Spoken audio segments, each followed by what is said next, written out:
Bom dia, gente.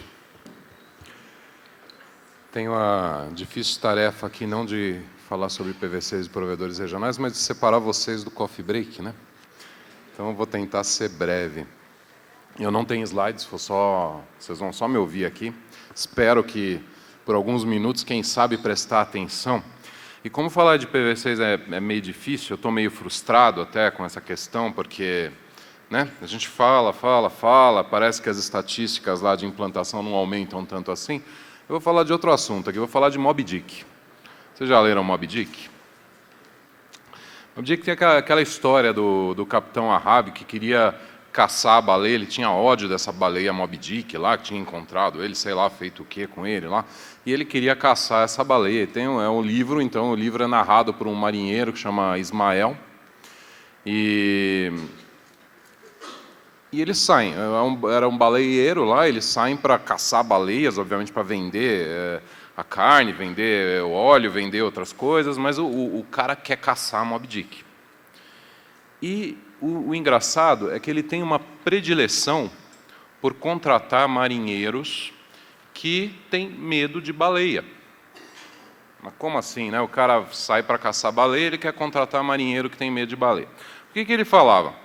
Ele falava que é o seguinte, que, na verdade, a forma mais confiável de coragem, né, sobre coragem, a forma mais útil e confiável de coragem é aquela que surge a partir de uma estimativa cuidadosa, bem feita, dos riscos. E o medo ajuda a gente a fazer isso. O medo ajuda a gente a fazer essa estimativa dos riscos. E a coragem, na verdade, ela surge, então, do enfrentamento e da superação do medo a partir dessa estimativa dos riscos. E a coisa flui melhor. E por que raio que eu estou falando desse negócio? Né? Por que raio eu comecei? O assunto é IPv6, de verdade, não é Moby Dick, não, gente. Mas por que eu estou falando isso? A gente fez uma enquete, alguns dias atrás, e a enquete tinha o título lá de esgotamento de IPv4, não, desligamento de IPv4. E me perguntaram, inclusive me perguntaram ontem, falaram, pô, mas por que vocês colocaram esse título? Né? Vocês estavam querendo dar assim, né, deixar a gente com medo disso daí? Não, não foi. Por que a gente fez essa enquete sobre desligamento de IPv4? No ano passado a gente teve o aniversário do IPv6.br, né, fizemos 10 anos, fizemos um evento em comemoração, e daí nesse evento a gente organizou um painel e a gente deu esse nome, era uma provocação. Né? Pô, será que alguém está pensando já em como que vai ser o final da transição, vai desligar o IPv4? E a gente convidou algumas pessoas para falar sobre desligamento de IPv4. Eu não estava esperando que ninguém ia falar sobre desligamento de IPv4. Eu falei, imagina, nenhum provedor está pensando em estratégia para isso ainda. Estava enganado. O pessoal, por exemplo, o pessoal da Vivo veio aqui e apresentou uma estratégia passo a passo de como eles estavam fazendo a implantação, que tecnologias eles iam usar no meio do caminho, até ter uma rede IPv6 only lá na frente, daqui a alguns anos. Eles tinham uma estratégia para isso. E daí a gente resolveu, né, levar esse tema lá para um evento internacional, para o IGF, e falar disso. Porque o nosso pensamento foi, será que todo mundo tem ainda essa visão de que a gente está migrando para uma rede só IPv6, que a gente precisa mesmo do IPv6 e que a internet em algum momento do futuro vai ser IPv6? Por isso a gente fez essa enquete do desligamento de IPv4. Não foi para deixar vocês com medo. Só que daí a gente teve algumas surpresas nessa enquete. Né? E uma das surpresas foi, a pergunta principal da enquete, na minha opinião, era se o pessoal acreditava ou não que a internet algum dia ia ser só IPv6, IPv6 only. E, para minha surpresa, 40% das respostas diziam não, não vai ser, não vamos desligar o IPv4 nunca na internet. 40% do pessoal dos provedores, que a enquete foi basicamente dirigida a provedores, 40% do pessoal dos provedores aqui do Brasil disse que não acreditava que o IPv4 seria desligado algum dia. Né? E isso é bastante preocupante. E a outra pergunta que é um pouco mais relacionada ao medo ainda, apesar da enquete não ter sido feita para deixar ninguém com medo, mas tinha uma pergunta que falava, poxa, qual é a razão do IPv6 não ser implantado ainda? E uma das respostas lá era assim, é porque eu tenho medo de implantar IPv6 na minha rede. Na verdade, ela estava escrita de outra forma, né? Ela estava escrita com outras palavras, ela estava escrita com as palavras falta de conhecimento. E ela foi a resposta mais dada. Qual a razão? Falta de conhecimento. Poxa vida, mas falta de conhecimento, gente? A gente botou um site lá sobre IPv6 em 2008 no ar, IPv6BR. A gente fez livro, a gente treinou milhares, literalmente milhares de técnicos aqui no Brasil sobre IPv6. É falta de conhecimento de verdade? Ou é insegurança? Será que eu vou colocar IPv6 na minha rede e as coisas vão quebrar? Meu usuário vai ligar para cancelar? Ou algo assim? Então, por isso que eu interpreto essa resposta, eu não quero crer, estou em fase de negação aqui, né? Eu não quero crer que seja realmente falta de conhecimento, porque hoje a gente tem um conhecimento amplo sobre IPv6. É insegurança. Insegurança de mexer no que está funcionando. Só que a gente precisa mexer, né? Não dá para deixar o medo paralisar a gente. O medo tem que ser enfrentado com base numa estimativa sólida, com base em conhecimentos, e tem que levar a gente à ação, né? A uma ação bem feita, uma ação cuidadosa, mas há uma ação. O medo não pode levar a gente à paralisia, que daí as coisas se complicam. E a minha pergunta é, a gente está numa migração para IPv6?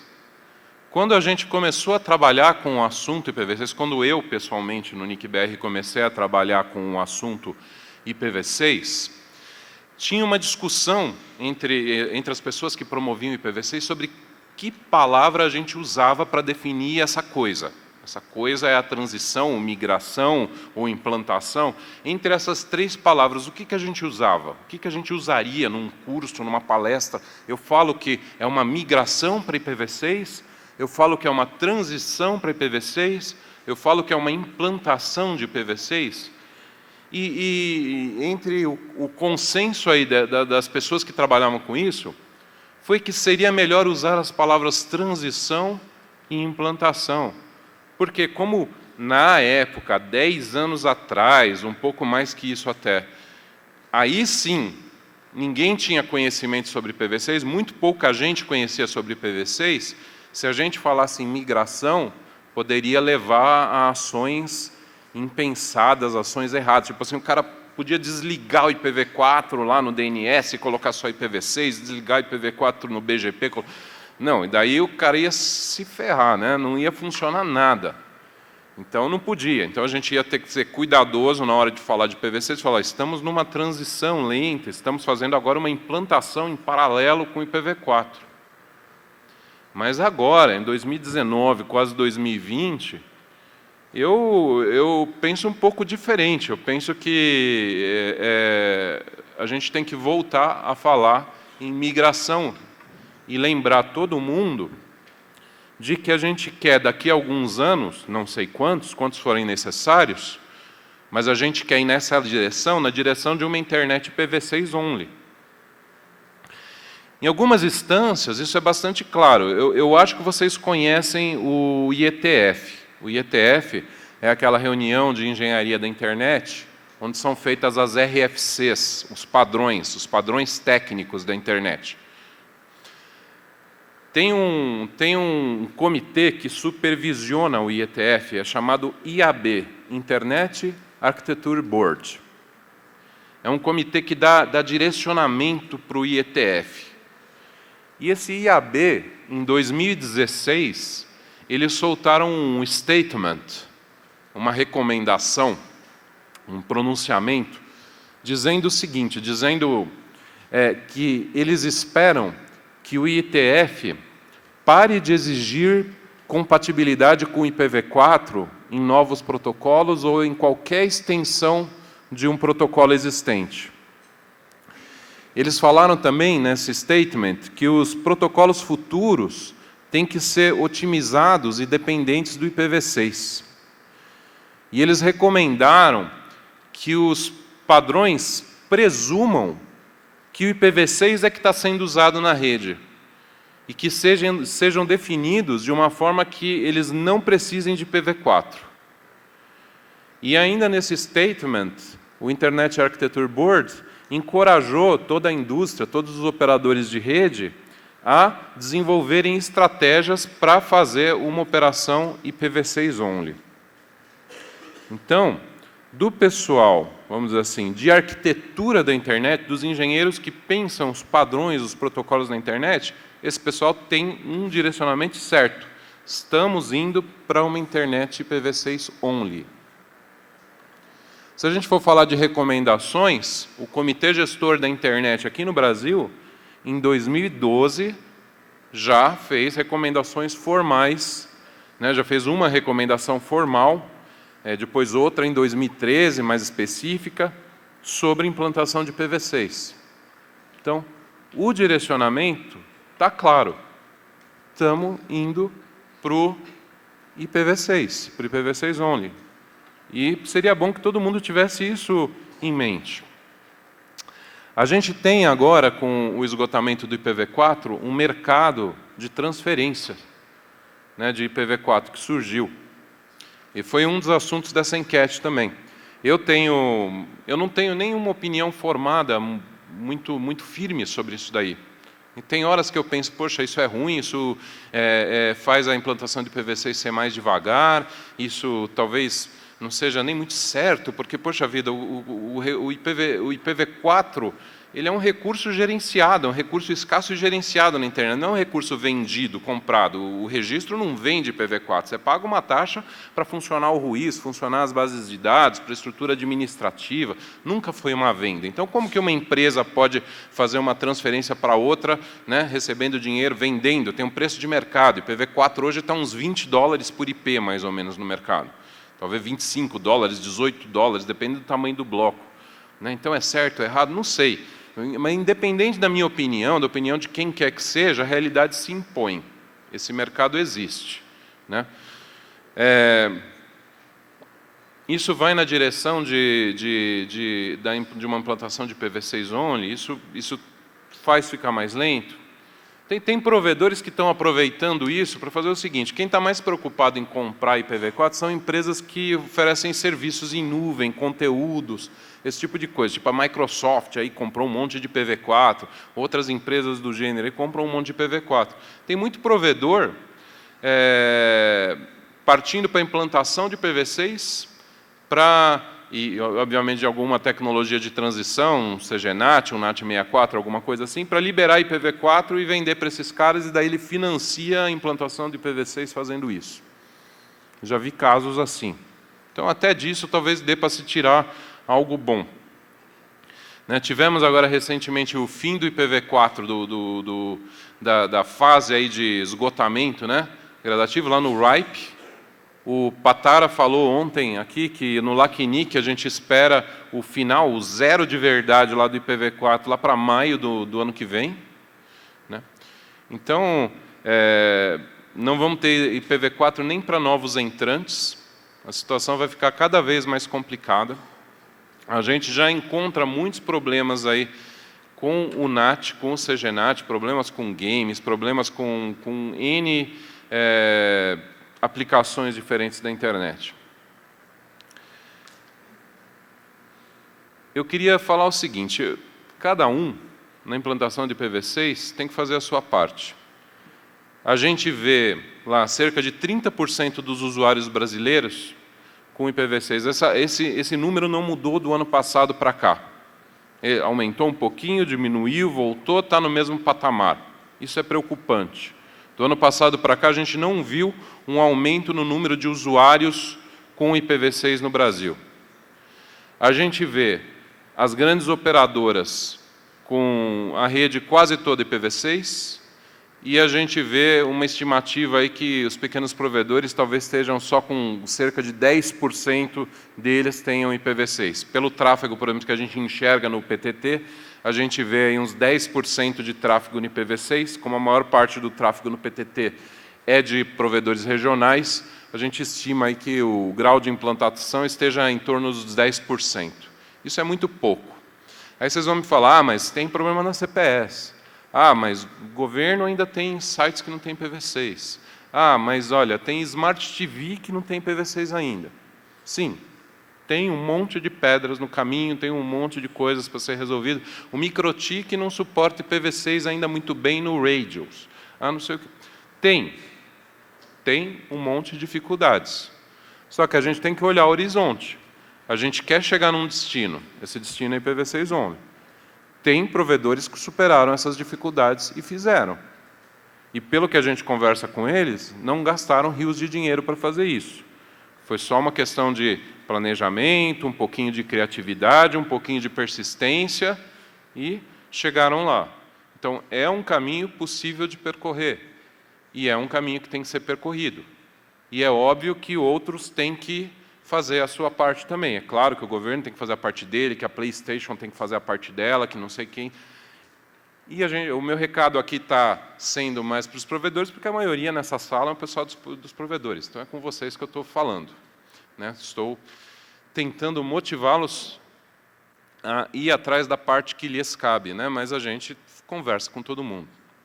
Tem gente que pede por ações mais duras. A gente vê alguns exemplos. Tem um país lá na Europa, a Bielorrússia, que está obrigando agora IPv6. O regulador de telecom está obrigando que se tenha IPv6. A França está fazendo uma obrigação lá para a implantação de 5G. No 5G, na França, o regulador de telecom está obrigando que tenha IPv6. A gente ouviu falar de uma política que está sendo discutida lá no ARIN, justamente com esse negócio da transferência de blocos de compra e venda. A política ainda está em discussão, lá não passou. Mas que, olha, só vai poder transferir bloco IPv4, só vai poder comprar bloco IPv4, se tiver IPv6 implantado já. Isso está em discussão lá, está gerando uma discussão bastante... São caminhos assim de enforcement. A gente precisa de enforcement, a gente quer enforcement. Na internet, as coisas nunca foram feitas com enforcement. O IETF, por exemplo, trabalha de um jeito muito diferente do ITU, de telecom. No ITU, o governo manda representantes lá, forma um comitê, o cara define um padrão, chega aqui para a Anatel fala, vocês têm que implantar esse padrão aqui em telecom, senão é multa, isso aqui é norma. No IETF, na internet, a coisa nunca foi feita assim. A coisa sempre foi feita com base em consenso. Chega lá o fabricante, o provedor, o cara da universidade, todo mundo senta junto. Olha, como que a gente pode melhorar o IP? Como a gente pode fazer um protocolo melhor de HTTP? Como a gente pode melhorar a criptografia aqui? Melhorar a segurança do BGP? O pessoal vai construindo soluções para resolver os problemas do mercado em conjunto, em consenso e faz. Eu gosto muito desse jeito de consenso como as coisas são feitas na internet. Eu acho que na internet a gente não precisa de enforcement, não precisa da mão pesada de governo nem de ninguém para obrigar a gente a fazer as coisas. Por isso que vocês aí são sistemas autônomos, vocês têm autonomia para fazer as coisas do jeito que vocês querem. Mas eu acho também que a gente precisa ter uma visão única de para onde a gente quer ir na internet. E a visão única que eu proponho aqui, que eu acho que a gente quer ter e que é respaldada aqui por esse statement do Internet Architecture Board, é respaldada pelas recomendações do CGI-BR aqui no Brasil, é que a gente está caminhando para uma internet IPv6. A gente tem que ir nessa direção. E daí cada um sabe a parte que lhe cabe para a gente chegar lá. E o que eu queria falar para vocês hoje era isso daí, tá bom? Vamos implantar IPv6. Isso é necessário e isso pode ser feito de uma forma positiva também. A gente tem experiências de provedores que estão conseguindo mostrar para os usuários que tem um lado bom tem mais endereços, é a grande vantagem de IPv6, né? Mesmo usuários corporativos, tal. Vamos nessa linha, vamos fazer um esforço, vamos encontrar razões de como a gente consegue mostrar para o usuário o valor do IPv6 e vamos fazer a implantação. Tá bom, gente? Muito obrigado. Galvão, você quer... Nós vamos agora esperar o Galvão para falar que a gente vai para o coffee break. Exato. Alguma pergunta para o Moreiras? Algum comentário? Wesley, por favor. O microfone... Oi. Bom dia, eu vou tentar ser o mais breve possível aqui para não atrapalhar o coffee break do pessoal. Primeiramente, parabenizar por todo esse trabalho que o NIC-BR e o CGI-BR têm feito na conscientização do IPv6 e dar uma reforçada um pouquinho mais. O pessoal já me conhece como terrorista do IPv6, não é de hoje. E, infelizmente, eu vou botar um pontinho um pouquinho além do que o Moreiras falou. Eu não considero falta de conhecimento, porque com todos esses anos de trabalho, de esforço do NIC-BR e do CGI-BR em capacitação, falta de conhecimento não pode ser mais desculpa. Eu considero procrastinação. Tá? O pessoal pensa assim, não, isso é mais importante do que implementar IPv6, eu deixo isso para amanhã. Eu deixo IPv6 para amanhã, e o amanhã nunca chega. Então, a procrastinação está fazendo com que isso aconteça. Tá? E, infelizmente, é um caminho sem volta. Eu vou mais além. Algumas pessoas, alguns ISPs, e eu acho que a maioria que sabe, que está tendo uma onda massiva de ataques DDoS. Alguns ISPs vão me perguntar assim, como eu resolvo isso? Desligo o IPv4. Mas como assim desliga o IPv4? Desliga o IPv4, né? Nós temos aí uns 75% de tráfego útil na internet em IPv6, e se você desligar o IPv4, o cara que está com o smartphone dele lá que tem IPv6 e recebe DNS IPv6, o WhatsApp, o Facebook, o Instagram ou qualquer outra coisa, vai funcionar, irmão. Vai funcionar. Então, assim, se você está sofrendo DDoS aí, alguém na sala aí, desliga o IPv4. É desligar 2 horinhas, 3 horinhas, o cara vai parar de atacar, você vai lá e sobe de novo. E eu tenho certeza que o caos não vai se dar por causa disso. Procrastinação trouxe a gente até aqui. E até onde essa procrastinação vai levar a gente? Até onde? Até acabar o IPv4 e a gente ter que remar e se matar aí? Então, infelizmente, eu tenho que chegar nesse extremo porque o pessoal não está se dando conta de que não é opcional, não existe, não vai desligar o IPv4, vai desligar, mas hoje, mais amanhã, mais 10 anos, mais 15 anos, vai desligar, infelizmente. Então, deixo aí a dica para o pessoal, continue implantando, implementando, porque vai desligar. Obrigado, Wesley. Eu só pedir para até... ser rápido, só nos comentários, porque a gente precisa ir para o coffee break. Eu teria até falado de procrastinação, mas eu não consigo pronunciar isso. Moreiras, Ayrton, NIC-BR, bom dia. Eu queria saber se você, como responsável pelo projeto IPv6BR e pela ativação, da equipe de ativação do XBR, se existe uma conscientização da equipe de ativação de, por exemplo, pô, vem um provedor ativar o ATM no X, você fala, olha, você não solicitou o V6, você não gostaria de ativar, você tem o conhecimento, olha, a gente tem cursos. Existe essa conscientização? A equipe é orientada a conscientizar os provedores a utilizar a troca de tráfego V6 no X? O Rodrigo, que é o chefe da equipe de ativação, ele está fazendo sinal que sim. Certo? Sim.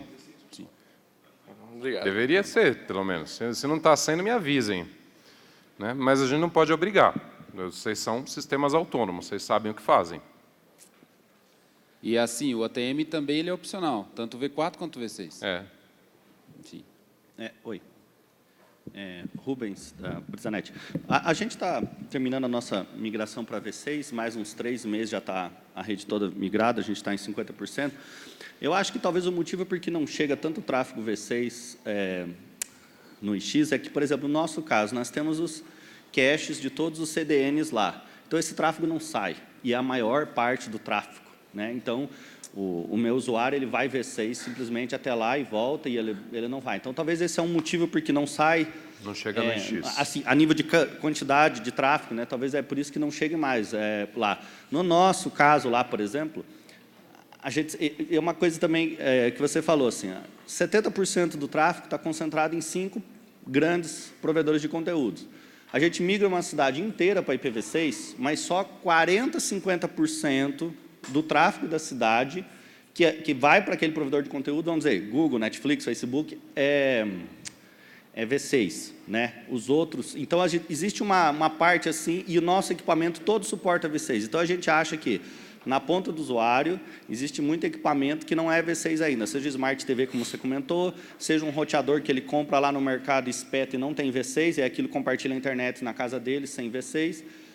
Então, a gente notou isso, que mesmo que a gente faz tudo, existe ainda um gap tecnológico dessa parte que você não consegue vencer e transpor sozinho. Né? Tá bom. Eu juro que eu vou ser rápido. Tá bom, 10 segundos, por favor. Vamos pensar, eu quero ser mais incisivo do que todo mundo. Vamos pensar e vamos colocar isso para cima, eu digo em órgãos maiores do que o NIC, uma data para o fim do IPv4. O que você acha disso? Que seja daqui 20 anos, mas uma data. Hoje não tem mais IPv4. Não sei. Não Obrigado, tenho opinião gente. formada ainda, mas é uma sugestão legal. 5 segundos, Fernando. 4, 3, 2... 2 comentários rápidos aí. Uma coisa que eu sempre falo quando eu faço palestra, principalmente de CGNAT, é que custa mais caro operar sem IPv6. Não é porque é mais bonito ter IPv6, mas custa mais caro operacionalmente falando. Você está gastando mais dinheiro para operar se você não tem IPv6, porque você tem que passar isso por um equipamento mais caro, um gargalo, etc, etc. Então, uma coisa que talvez possa estimular as pessoas quando se fala de custo, né, operacional. Não é algo só que dá para deixar de lado. E outra informação que o Moreira citou, ele falou do mercado de transferências e do custo, que hoje, quanto custa para comprar um IP, hoje, cerca de $20. Tem algumas discussões, algumas listas de discussão sobre esse assunto que diz que em 1 a 2 anos isso daí vai dobrar o valor do IPv4, se você precisar comprar. Então, se você não tem IPv6, você vai ter que comprar mais IPv4 e vai custar ainda mais, e esse negócio vai crescer exponencialmente. Boa. Obrigado. Obrigado, gente. Voltamos em 20 minutos. Obrigado.